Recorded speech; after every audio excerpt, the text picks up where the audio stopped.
మహబూబ్ నగర్ జిల్లాను సస్యశ్యామలం చేసే బాధ్యత నాదే. ఇగో మాకు నమ్మకం లేదు దొరా, మాకు నమ్మకం లేదు దొరా.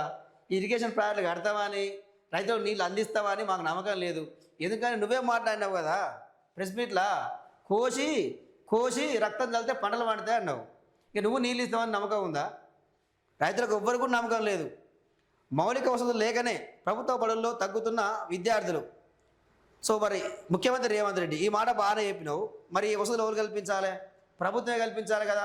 ఈరోజు ప్రభుత్వ స్కూళ్లకు విద్యార్థులు పోతలేరంటే దానికి ప్రధానమైన కారణం ప్రభుత్వ నిర్లక్ష్యమే, ప్రభుత్వ నిర్ణయాలే. సో ఇక్కడ విషయం ఏంది, రేవంత్ రెడ్డి నువ్వు ఫెయిల్ అయినట్టు. మరి ఇక్కడ రేవంత్ రెడ్డి ఇక్కడ ఫెయిల్ అయ్యిండు. వాస్తవం చెప్పాలంటే ఈ ప్రభుత్వ స్కూళ్ళని మెరుగుపరచడంలో ఫెయిల్ అయిపోయిండు. పేదలకు కార్పొరేట్ స్థాయిలో విద్యను అందిస్తా అని చెప్పినావు, సో దాంట్లో ఫెయిల్ అయిపోయినావు. ఫీజు నియంత్రణ చట్టం అమలు చేయలే, దాంట్లో ఫెయిల్ అయిపోయినావు. ఫీజు బకాయిలు, ఫీజు రియంబర్స్మెంట్ బకాయిలు కూడా ఇవ్వలేకపోతా ఉన్నావు, దాంట్లో ఫెయిల్ అయిపోయినావు. నిరుద్యోగులకు ఉద్యోగాలు ఇవ్వలేకపోతా ఉన్నావు, దాంట్లో ఫెయిల్ అయిపోయినావు. నువ్వు ఫెయిల్ కాదు ఏంది?